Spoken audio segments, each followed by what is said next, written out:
कुछ प्रेस वालों ने मुझे कुछ रिपोर्टिंग्स दिखाई हैं जिसमें सीबीआई ने पूरी अपनी पिटीशन शायद लीक कर रखी है। अब सीबीआई जो कानून है, सीबीआई मुख्य पक्ष है और जो पीड़िता होता है वो एक पीड़ित या पीड़िता होती है, वो गवाह होता है। उसमें एक उसका छोटा रोल होता है, जो इन्वेस्टिगेटिंग एजेंसी होती है उसका बड़ा रोल होता है। लेकिन जो सबूत पेश किए हैं वो तो पीड़िता ने किए ना, सारे सबूत। सीबीआई ने तो खराब ही किया है ट्रायल में, ये तो ट्रायल कोर्ट की फाइंडिंग भी है।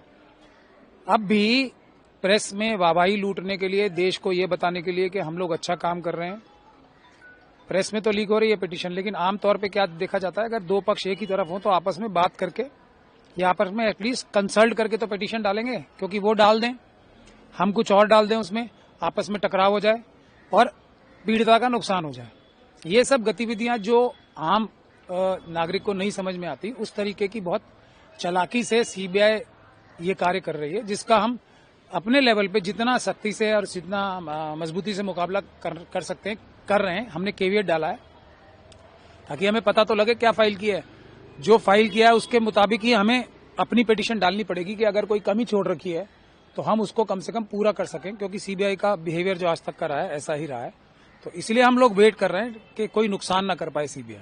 नहीं, वो तो हमें तो करना ही पड़ेगा ना। अगर सीबीआई अपना कार्य ठीक से नहीं करके कुलदीप सिंह सेंगर साहब की मदद ही करती रहेगी।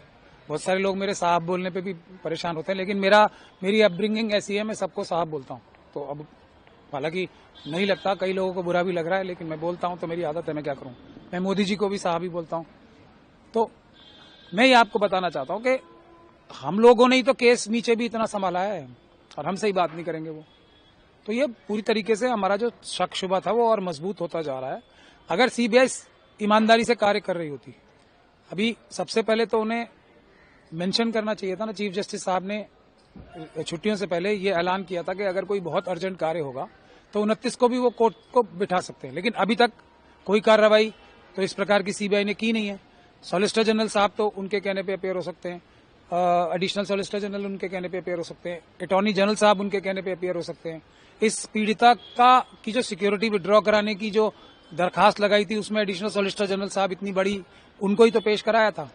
मतलब इसकी सुरक्षा छीनने के लिए तो बड़े से बड़ा वकील पेश करा देंगे, लेकिन मेंशन करने के 29 तारीख को कहीं कोर्ट स्वयं ही कुछ एक्शन न ले ले, वो कार्य नहीं करेंगे। तो अभी देखते हैं। अभी तो हम आज 1 बजे वहां जा रहे हैं सीबीआई ऑफिस, इस बात को और उजागर करने के लिए देश के सामने। सच दूध का दूध और पानी का पानी हो जाएगा कि अभी सीबीआई क्या एकदम थोड़ा से भी सही रास्ते पे आई है। अभी 1 बजे दूध का दूध और पानी का पानी हो जाएगा। जो टिप्पणियां अदालत ने की हुई हैं कि आईओ साहब मिले हुए थे सेंगर साहब से, उनकी मदद कर रहे थे, उस पे तो एफआईआर दर्ज होनी चाहिए ना। पीड़िता तब से कह रही है, नहीं कि आज हम फॉर्मली पूरी दुनिया के सामने जाके डायरेक्टर साहब से मिलने की भी चेष्टा करेंगे और फॉर्मल कंप्लेंट एक बार फिर देंगे। तो देख लीजिएगा आप सब लोग, देश देख लेगा कि अब भी सीरियस हैं या अब भी दिखाने के लिए मदद और पीछे से चाकू भोंकने का काम ही होगा।